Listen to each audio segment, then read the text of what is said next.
I have one word to describe this one, and you'll know immediately if you've seen it or not. Underwater. Yes, this is the underwater Bond film. It was quite impressive for the time because reportedly a quarter of the film was shot underwater. That's also what kind of bogs it down in my opinion. Way too many extended water scenes. Action tends to move a lot slower down there. So before I jump in, here's a little history for you movie nuts. Thunderball was originally supposed to be the first Bond film and at the time wasn't actually based on an Ian Fleming novel. What happened was Fleming and two associates, Kevin McClory and Jack Whittingham, were all collaborating on a film version of the character and weren't being successful. Fleming, assuming he held all the rights to his character, used elements from the screenplay to incorporate into a novelized version of the film, which eventually became his ninth Bond novel of the same name. McClory and Whittingham then sued Fleming for plagiarism, if you can believe that, because Fleming used their script. Afraid that McClory would go off and make his own version of the script, the film's producers gave him partial story credit. Years later, McClory actually would go on to make a version of Thunderball, which became Warner Brothers' Never Say Never Again. It's a bit confusing what happened after that, but generally Thunderball is considered the fourth film in the franchise, whereas Never Say Never Again is thought of as a simple, big-budget Hollywood remake and unrelated to the official canon, even though Connery reprised the role after so many years passed. So where do I begin? Well, it's got Sean Connery as Bond. I'm sure I'm not the only one to notice that he's a little more rugged in this film. There seems to be a little more of an edge to him. It's like Jason in the Friday the 13th films. The first three pretty much established the character, but when we got to the final chapter, it was clear that he wasn't taking any more shit. And it's got the women, the vehicles, the quintessential gadgets, and cameos from the series regulars, Miss Moneypenny, M, and Q. Try to be a little less than your usual frivolous self, 007. Even Felix Leiter makes an appearance, played once again by a different actor, this time by Rick Van Nutter. And I checked, that's his actual name. Why did they have so much trouble getting one actor to play such a trivial character? I can see the problem when it came to Bond. After all, he is the whole franchise. But how many people actually remember Felix? The story is a little complex. It starts off with Bond attending the funeral of a SPECTRE operative. James finds out that the operative is actually still alive and disguised as a woman. That ain't no woman. It's a man. They fight, Bond kills him, and in a pretty silly moment straps on a jetpack and just flies off into the wild blue yonder. He dismounts, having plenty of time to pack away his jetpack and hop into his Aston Martin because the bad guys shooting at him just aren't moving fast enough. The car sprays water at them and then launches us into a water-themed title sequence.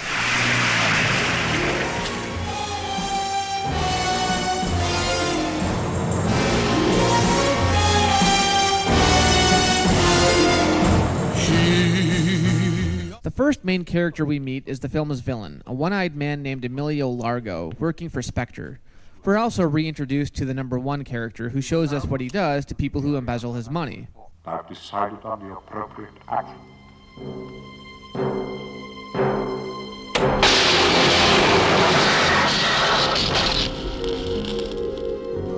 No, I'm going to resist. I mean, I could spend the whole review popping in Austin Powers clips, but we all know that this scene was copied. So Largo is planning to extort millions of dollars from NATO by threatening to destroy several major cities with stolen atomic bombs. We find Bond at a health clinic where a mystery man tries to kill him by increasing the speed of a spinal traction machine.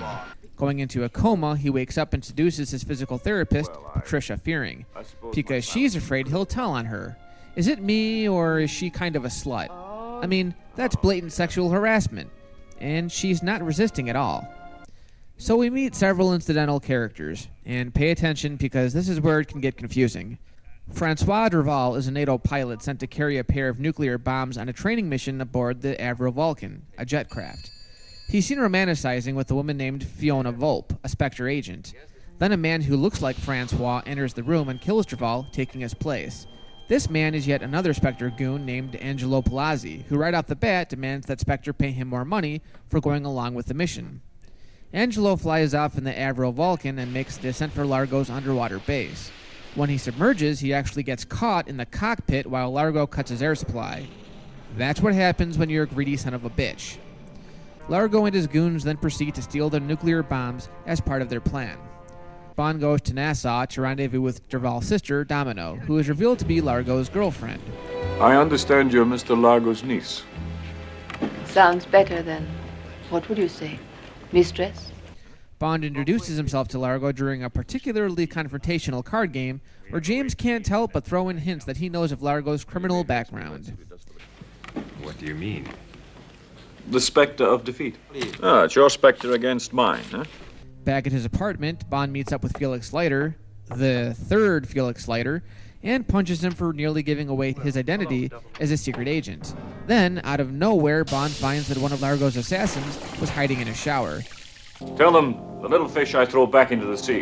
The man cries back to Largo, where he's literally thrown to the sharks. We then get an appearance from Desmond Llewellyn as Q, who seems to improve with each film. What am I supposed to do with this? Well, obviously, you swallow it. Once again, he presents Bond with the usual arsenal of secret weapons. Here we have a Geiger counter, but that's an underwater camera. Now, here's a miniature Very pistol. Now, in the event of a rebreather not being available, you can use this device. Now, pay attention. A recently developed harmless radioactive device. Bond then goes to investigate Largo's mansion. Largo entraps him in his pool of death, where he miraculously escapes. Even sharks seem to have met their match in 007. Fiona meets up with Bond and kidnaps him, which doesn't go so well, but come on, when does it ever? In the middle of a parade, Fiona seems to have him surrounded when at the last moment James positions her in front of her armored bodyguard, getting her shot in the process. Bond finally finds the downed Admiral Vulcan underwater and informs Domino that Largo killed her brother. He reveals this only after they've had hot, passionate monkey sex.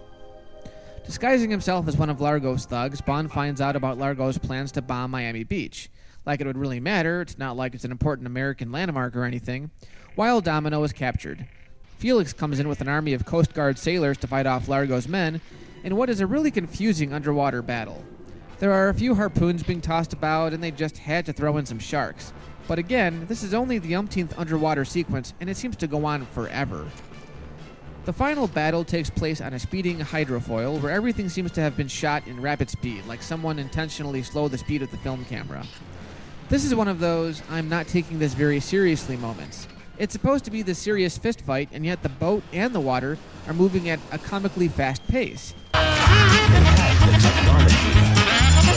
Even the steering wheel looks ridiculous. So after Bond wins the fight, come on, who didn't see that one coming, a Navy airplane tows Bond and Domino up into the air.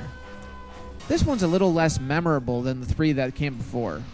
Generally, it's praised by Bond fans, but one of its common complaints is that it's a little long, and a lot of that is because of these really drawn-out underwater sequences. It was almost like the producers wanted everyone to know just how much money they were spending with this one. It's still a good entry, but nothing truly stands out. The plot is far more complicated than it has to be, and there doesn't seem to be enough action.